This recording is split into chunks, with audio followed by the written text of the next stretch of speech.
هادي له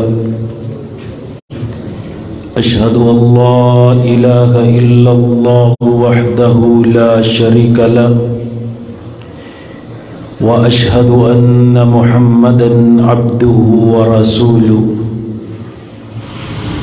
يا أيها الذين آمنوا اتقوا الله حق تقاته ولا تموتن إلا وأنتم مسلمون يا أيها الناس اتقوا ربكم الذي خلقكم من نفس واحدة وخلق منها زوجها وبث منهما رجالا كثيرا ونساء واتقوا الله الذي تساءلون به والأرحام إن الله كان عليكم رقيبا يا أيها الذين آمنوا اتقوا الله وقولوا قولا سديدا يصلح لكم أعمالكم ويغفر لكم ذنوبكم ومن يطع الله ورسوله فقد فاز فوزا عظيما أما بعد فإن خير الحديث كتاب الله وخير الهدي هدي محمد صلى الله عليه وآله وسلم وشر الأمور محدثاتها وكل محدثة بدعة وكل بدعة ضلالة أما بعد فأعوذ بالله السميع العليم من الشيطان الرجيم بسم الله الرحمن الرحيم هن لباس لكم وأنتم لباس لهن وقال الله تبارك وتعالى في مقام آخر وَلَهُنَّ مِثْلُ الَّذِي عَلَيْهِنَّ بِالْمَعْرُوفِ۔ معزز حاضرین جمعہ، آج کے خطبہ جمعۃ المبارک میں حقوق العباد میں سے جن حقوق کا ذکر کرنا چاہتا ہوں وہ ہیں حقوق زوجین، یعنی ایک شوہر کے ذمے اس کی بیوی کے کیا حقوق ہیں اور ایک بیوی کے ذمے اس کے شوہر کے کیا حقوق ہیں۔ آج ہمارے معاشرے میں گھریلو لڑائیاں، جھگڑے، حتیٰ کہ طلاق تک کی نوبت کا آ جانا، اس کی وجہ کیا ہے کہ ہم ایک دوسرے کے حقوق کو پہچانتے نہیں ہیں، اور اگر پہچانتے بھی ہیں تو ہم یہ چاہتے ہیں کہ میرے حقوق ادا کیے جائیں، اور خود جو مجھ پہ ذمہ داریاں ہیں انہیں پہچانا بھی نہ جائے اور انہیں ادا بھی نہ کرنا پڑے۔ اس وجہ سے لڑائیاں، جھگڑے، اختلافات اور جو بھی آج ہمارے معاشرے میں آپ کو نظر آ رہا ہے، اس کا سبب صرف یہی ہے، نہ تو ہم اپنی ذمہ داریاں پوری کرتے ہیں اور نہ ہی ہم دوسرے کے حقوق کو ادا کرتے ہیں۔ میاں بیوی کا رشتہ دنیا کے رشتوں میں انتہائی خوبصورت ترین رشتہ ہے، اور اس کی خوبصورتی کو کائنات کے رب نے یوں بیان کیا، ہن لباس لکم وانتم لباس لہن۔ اللہ تعالیٰ نے شوہر کو اس کی بیوی کے لیے اور بیوی کو اس کے شوہر کے لیے ایک دوسرے کا لباس بنا دیا۔ لباس ہمارے کس کام آتا ہے؟ پہلی بات کہ ہمیں زینت بخشتا ہے لباس۔ آپ دیکھتے نہیں، ہر علاقے میں جو بھی علاقے کا خوبصورت ترین لباس ہوگا لوگ اپنی اپنی طاقت کے مطابق اسے پہننے کی کوشش کریں گے، کیونکہ اس لباس کی وجہ سے انسان کے حسن اور خوبصورتی میں اضافہ ہوتا ہے۔ ہن لباس لکم وانتم لباس لہن، اللہ تعالیٰ نے میاں بیوی کو ایک دوسرے کا لباس بنا کر کے دونوں کی زندگی کو خوبصورت ترین بنا دیا، اور اگر یہ رشتہ نہ ہوتا تو دنیا کی یہ خوبصورتی نہ ہوتی، بلکہ یہ دنیا بلیک اینڈ وائٹ ہوتی۔ اللہ تعالیٰ نے جو انسان کو لباس عطا کیا اس کا دوسرا فائدہ کیا ہوتا ہے؟ آپ دیکھتے ہیں سردیوں میں ہم گرم لباس پہنتے ہیں، گرمیوں میں ہم کاٹن کا لباس پہنتے ہیں، بارش ہو تو رین کوٹ وغیرہ پہنتے ہیں، یعنی کہ جو بھی موسم کی سختی اور شدت ہے لباس ہمیں اس سے محفوظ کرتا ہے۔ اللہ تعالیٰ نے میاں بیوی کو ایک دوسرے کا لباس بنا کر کے دنیا کے جتنے فتنے، جتنے گناہ، جتنی بدکاریاں ہیں ان تمام سے محفوظ فرما دیا۔ یہ اللہ تعالیٰ نے انسان کا ایک خوبصورت دنیا میں رشتہ بنا دیا، اور اس کی خوبصورتی کا اندازہ آپ اس بات سے لگا سکتے ہیں کہ ابھی شادی نہیں ہوئی، اسی عورت کی طرف اگر کوئی نظر اٹھا کر کے دیکھے تو بات قتل و غارت تک پہنچ جاتی ہے، لیکن شادی کے بعد اللہ تعالیٰ نے ان دونوں کے دلوں میں وَجَعَلَ بَيْنَكُمْ مَوَدَّةً وَرَحْمَةً محبت بھی پیدا کر دی اور اپنی رحمت کو بھی نازل فرما دیا۔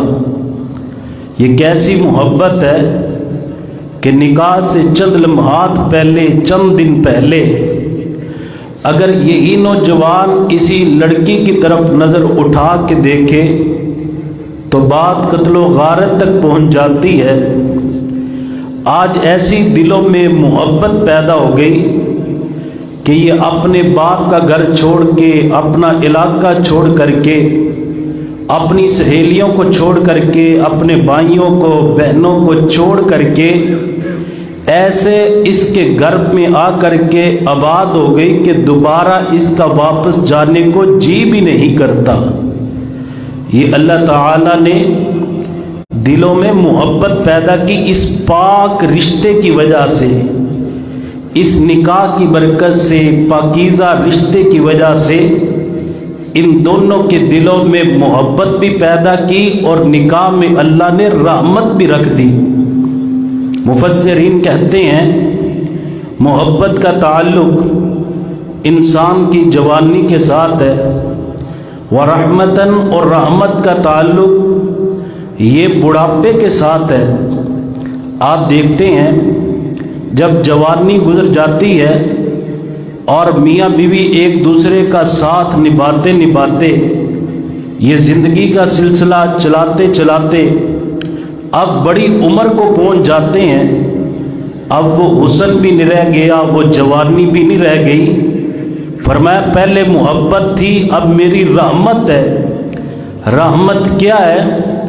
اس بڑی عمر میں بھی ایک دوسرے سے جدا ہونا گوارا نہیں کرتے، اور اگر کبھی ایسا ہو جائے کہ دونوں میں سے ایک اللہ کو پیارا ہو جائے تو اس بوڑھے کی یا بڑھیا کی بقیہ زندگی دیکھنے والی ہوتی ہے، کتنی اذیت ناک وہ زندگی گزرتی ہے جو اس کے خاوند کے بغیر یا خاوند کی اپنی بیوی کے بغیر گزرتی ہے۔ تو میرے بھائیوں، اس خوبصورت رشتے کی خوبصورتی تب قائم رہے گی جب ہم ایک دوسرے کے حقوق کا خیال رکھیں گے، ان باتوں کو سمجھنا، سننا، ان پہ عمل کرنا، انتہائی ضروری ہے، کیونکہ یہ صرف ایک انسان کا مسئلہ نہیں بلکہ پورے معاشرے کا مسئلہ ہے۔ ہر گھر کی ضرورت ہے یہ والے مسائل۔ تو سب سے پہلا حق یہ ہے کہ جس کو آپ اپنے نکاح میں لے کر کے آئے، خاوند کے ذمے جو بیوی کا پہلا حق ہے وہ یہ ہے کہ اس کے ساتھ حسن سلوک سے پیش آیا جائے، اچھا سلوک کیا جائے۔ اللہ تعالیٰ نے قرآن مجید میں ارشاد فرمایا وَعَاشِرُوهُنَّ بِالْمَعْرُوفِ فَإِن كَرِهْتُمُوهُنَّ فَعَسَىٰ أَن تَكْرَهُوا شَيْئًا وَيَجْعَلَ اللَّهُ فِيهِ خَيْرًا كَثِيرًا۔ فرمایا یہ جو تمہاری بیویاں ہیں ان کے ساتھ زندگی گزارنی ہے تو اچھے طریقے کے ساتھ زندگی بسر کرنی ہے، حسن سلوک کے ساتھ، نیکیوں کے ساتھ، ان کے ساتھ اچھائی والا معاملہ کرتے ہوئے۔ فرمایا بعض اوقات ایسا ہوتا ہے گھر میں بیوی موجود ہے، وہ بندے کو اچھی نہیں لگتی اور بندہ دور دیکھتا ہے فلاں اچھی ہے، فلاں اچھی ہے، فلاں چیز میرے لیے بہتر ہے۔ فرمایا بندے تو بہتری باہر تلاش کرتا ہے، فَعَسَىٰ أَن تَكْرَهُوا شَيْئًا وَيَجْعَلَ اللَّهُ فِيهِ خَيْرًا كَثِيرًا۔ کبھی کبھی ایسا بھی ہوتا ہے ایک چیز تجھے دیکھنے میں اچھی نہیں لگتی لیکن اللہ تعالیٰ نے تیرے لیے اس میں بہت بڑی بھلائی رکھی ہوتی ہے، اس رشتے میں اللہ تعالیٰ نے بہت بڑی بھلائی رکھی ہے۔ اور نبی علیہ السلام کی ایک حدیث، اور یہ حدیث یقیناً آپ بھی اکثر اس انداز میں بیان کرتے ہیں کہ دیکھو عورتوں کے متعلق نبی علیہ السلام نے کیا فرمایا، سنیے ذرا، لیکن اس حدیث کو سمجھنے کی ضرورت ہے۔ نبی علیہ السلام نے فرمایا عورتوں کے ساتھ حسن سلوک کیا جائے کیونکہ انہیں اللہ تعالیٰ نے ایک پسلی سے پیدا کیا ہے، اور وہ پسلی بھی ٹیڑھی پسلی جس سے اللہ تعالیٰ نے عورت کو پیدا کیا ہے۔ آج ہم عورت کو طعنہ دیتے ہیں تیری تو عقل ہی پوری نہیں، تجھے تو پیدا ہی ٹیڑھی پسلی سے کیا گیا۔ اس میں ایک بات یاد رکھیے، اس حدیث میں عورت کا نقص بیان نہیں ہوا بلکہ عورت کی خوبی بیان ہوئی ہے۔ فرمایا اسے ٹیڑھی پسلی سے پیدا کیا گیا، اور ٹیڑھی پسلی سب سے نازک پسلی ہوتی ہے۔ فرمایا اسے اسی حالت میں رکھنا، اسے اسی انداز میں رکھنا، اگر سیدھا کرنے کی کوشش کرو گے ٹوٹ جائے گی لیکن سیدھی نہیں ہوگی، اور اگر پھر بھی سیدھا کرنے کی کوشش کرو گے فرمایا وَكَسْرُ الطَّلَاقِ تو اس کا نتیجہ کیا نکلے گا، نوبت طلاق تک آ جائے گی۔ حضور نے ٹیڑھی پسلی کی مثال کیوں دی؟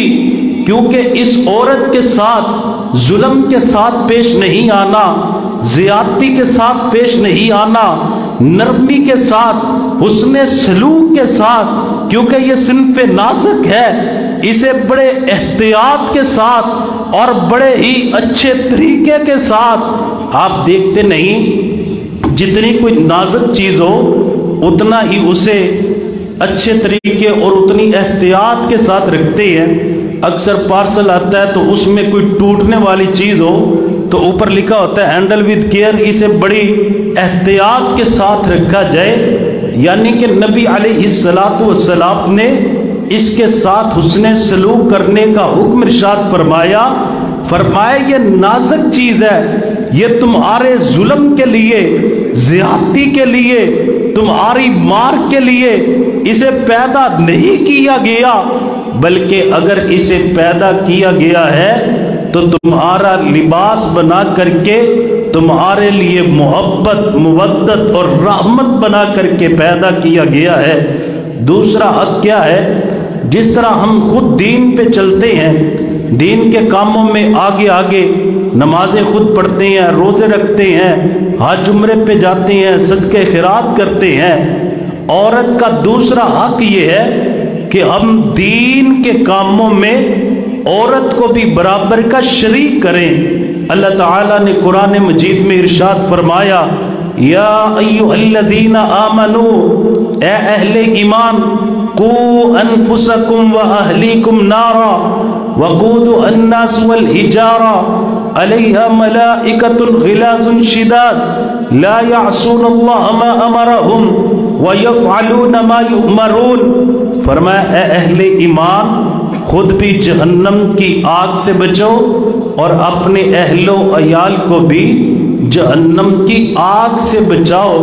جب یہ آیہ مبارکہ حضرت عمر رضی اللہ تعالی عنہ نے سنی تو حضرت عمر رضی اللہ تعالی عنہ حضور کے پاس تشریف لائے، آ کر کے کہنے لگے، اللہ کے رسول، خود بھی بندے نے جہنم کی آگ سے بچنا ہے، اپنے گھر والوں کو بھی بچانا ہے، اس آیہ مبارکہ کا کیا معنی ہے؟ نبی علیہ السلام نے فرمایا، تم اپنی بیویوں کو نیکی کا حکم دو، برائی سے روکو، اسی کا معنی انہیں جہنم سے بچانا ہے۔ یعنی ہر نیکی کرنے کا انہیں حکم دیجئے، ہر برائی سے روکیے، فرمایا یہ انہیں جہنم سے بچانا ہے۔ بلکہ نبی علیہ السلام نے رات کو اٹھ کر کے نماز تہجد کو ادا کرنے کی بڑی ہی فضیلت بیان کی، لیکن اس کے ساتھ ساتھ نبی علیہ السلام نے اس شخص کا بھی ذکر فرمایا، فرمایا ایک بندہ رات کو اٹھ کر کے نماز تہجد ادا کرنے لگا، حضور نے اس کی تعریف کی، آقا علیہ السلام نے فرمایا، رحم اللہ رجلا قام من اللیل وایقظ زوجتہ، فرمایا اللہ اس بندے پہ رحم کرے جو بندہ رات کو اٹھا، کس لیے؟ نماز تہجد کو ادا کرنے کے لیے۔ اللہ ہمیں توفیق عطا فرمائے، اللہ ہمیں اپنے گھروں کا ایسا ماحول بنانے کی توفیق عطا فرمائے، کیسا منظر ہو کہ بندہ اٹھے نماز تہجد کے لیے، جب ساری دنیا سو رہی ہو، بندہ اللہ کے سامنے کھڑا ہو کر کے آنسو بہا رہا ہو۔ خود اندازہ لگائیے اس بندے کا اپنے رب کے ساتھ تعلق کتنا مضبوط ہوگا۔ نبی علیہ السلام نے فرمایا، یہ اٹھا بیدار ہوا، کس لیے؟ نماز تہجد کے لیے۔ قام من اللیل، رات کو کھڑا ہوا نماز تہجد کے لیے۔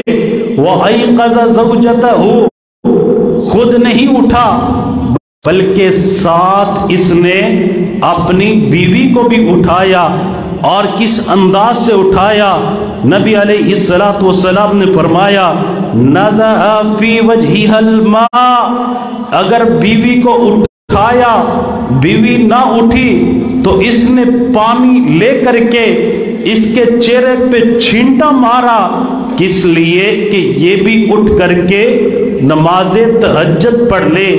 حضرات گرامی، اب یہ عمل تو دیکھنے میں معمولی سا عمل ہے، نبی علیہ السلام نے فرمایا یہ بندہ بھی بیدار ہوا، اس کی بیوی بھی بیدار ہوئی، دونوں اٹھ کر کے نماز تہجد کو ادا کر رہے ہیں۔ فرمایا یہ نماز پڑھ رہے ہوتے ہیں، کائنات کا رب ان کی طرف دیکھ کے مسکرا رہا ہوتا ہے۔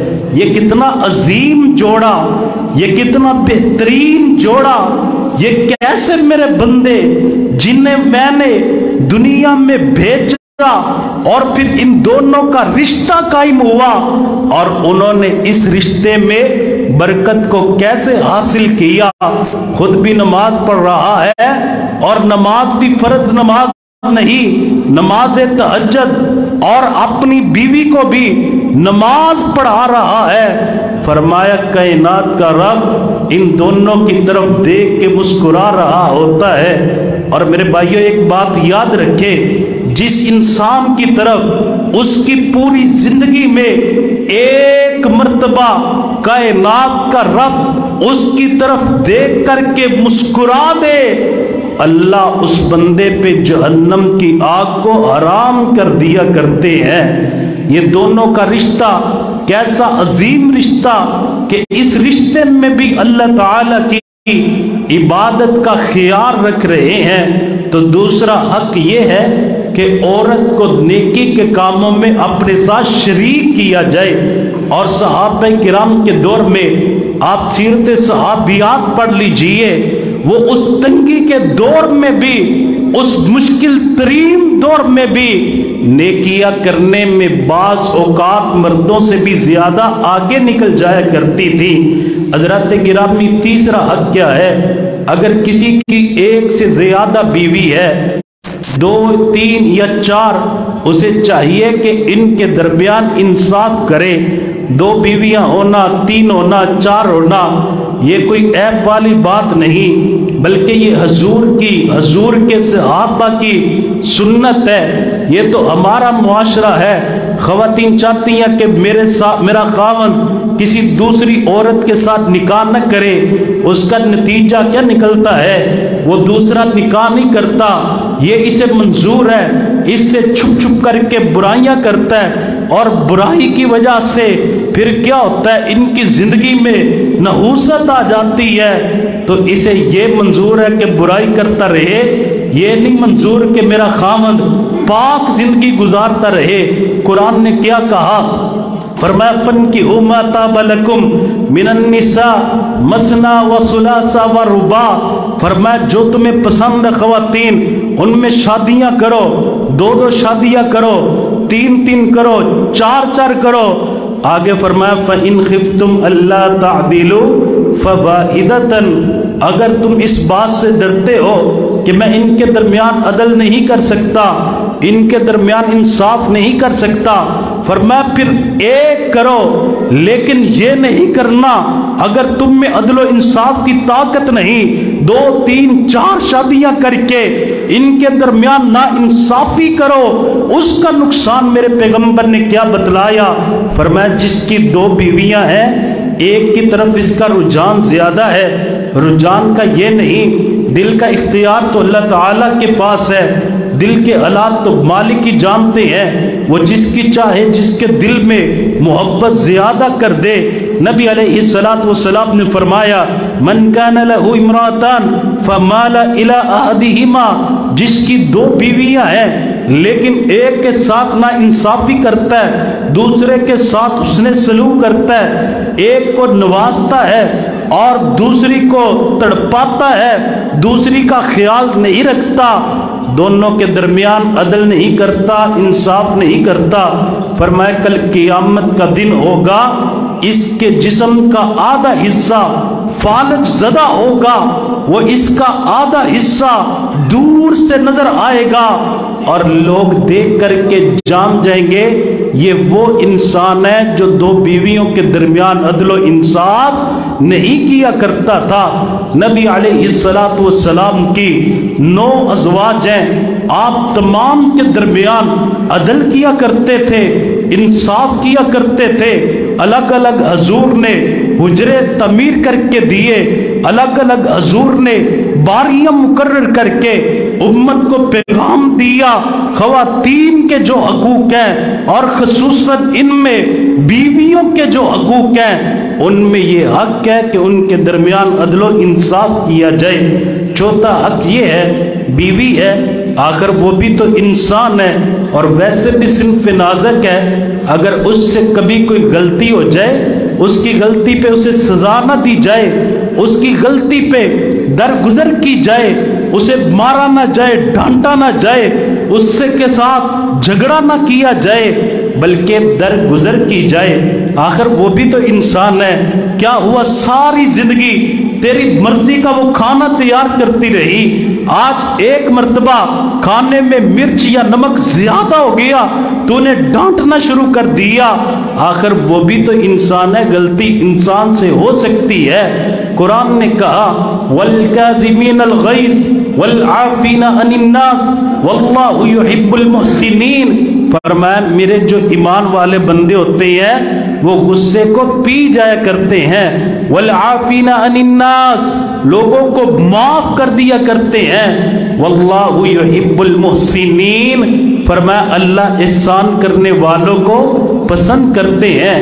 نبی علیہ السلام نے فرمایا کوئی بندہ اپنی بیوی سے جھگڑ کر کے الگ نہ ہو سکتا ہے اس میں کوئی عیب دیکھا، اس میں کوئی ایک نقص دیکھا، اس کی کوئی ایک غلطی دیکھی، اس کی وجہ سے ناراض ہو گیا، فرمایا یہ بھی تو ہو سکتا ہے اس میں ایک غلطی جو دیکھ کر کے ناراض ہو گئے ہو، اس کی بجائے اتنی خوبیاں ہو، اتنی خوبیوں کی وہ مالکہ ہو کہ اس کی باقی خوبیاں تمہیں راضی کر دے۔ تو ایک غلطی پہ فیصلہ نہیں کرنا چاہیے، ایک غلطی پہ انسان کو اتنا غصہ نہیں کر جانا چاہیے کہ انسان کو غصہ نہیں کرنا چاہیے ایک غلطی پہ۔ ہاں کوئی ایسا واقعہ پیش آ جائے جو عزت اور غیرت کے خلاف ہو تو پھر انسان کی غیرت کا تقاضا یہ ہے بندہ اس کے مطابق فیصلہ کرے۔ لیکن یہ جو چھوٹے چھوٹے معاملات، چھوٹی چھوٹی باتوں پہ لوگوں کے سامنے جاتا ہے، دفتر میں جاتا ہے، اس کا باس ہے اس کے سامنے بلڈ پریشر بالکل ٹھیک ہے، اس کا مالک ہے اس کے سامنے بلڈ پریشر بالکل ٹھیک ہے، باہر لوگوں کے ساتھ ہنس کے ملتا ہے، باتیں کرتا ہے، لیکن جیسے ہی گھر میں آتا ہے اس کا بلڈ پریشر بلند ہو جاتا ہے، غصہ 7ویں آسمان پہ جا لگتا ہے۔ کیا یہ تیری نکرانی ہے؟ کیا تیرے گھر میں یہ لونڈی رکھی ہوئی ہے؟ یہ تو اللہ تعالیٰ نے تیرے ساتھ محبت کے لیے اور رحمت کے لیے تیرے گھر کو آباد کرنے کے لیے تیرا لباس بنایا ہے۔ نبی علیہ السلام نے اسی طرح 5واں حق خواتین کو، اپنی بیویوں کو مارنے سے بھی منع فرمایا۔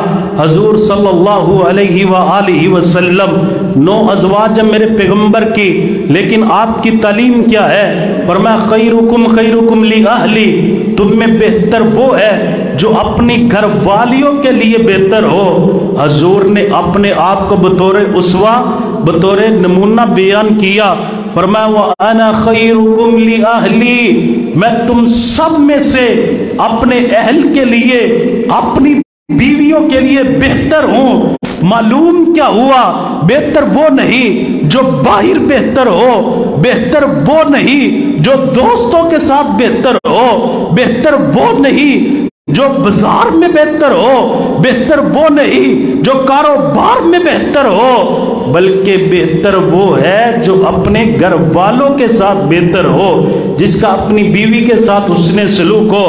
نبی علیہ السلام نے بھی مارنے سے منع کیا، اور قرآن نے کیا کہا؟ اگر تمہارے گھر میں کوئی ایسا معاملہ بن گیا ہے، بات ناچاکی تک جا پہنچی ہے، تو اس کا حل قرآن نے بیان کیا، واللاتی تخافون نشوزہن فاعظوہن، فرمایا اگر کوئی گھر میں بات ہو گئی ہے تو اس بات کو آگے لے کر کے نہیں بڑھنا، فاعظوہن، انہیں سمجھانا ہے، اچھے طریقے سے، اچھے انداز سے انہیں سمجھانا ہے۔ اگر سمجھانے سے بھی نہ سمجھیں، پھر نبی علیہ السلام پہ جو قرآن اترا اس نے دوسرا طریقہ بیان کیا، فرمایا وَاہْجُرُوهُنَّ فِي الْمَضَاجِعِ، اور انہیں اپنے بستر سے الگ کر دینا ہے۔ اس انداز سے بھی دوسرا انداز جو شریعت نے بتلایا، فرمایا اس انداز سے سمجھائیں۔ اور تیسرے نمبر پہ فرمایا وَضْرِبُوهُنَّ، اگر پھر بھی بات سمجھنے سمجھانے پہ نہ آئے تو پھر آپ مار سکتے ہیں۔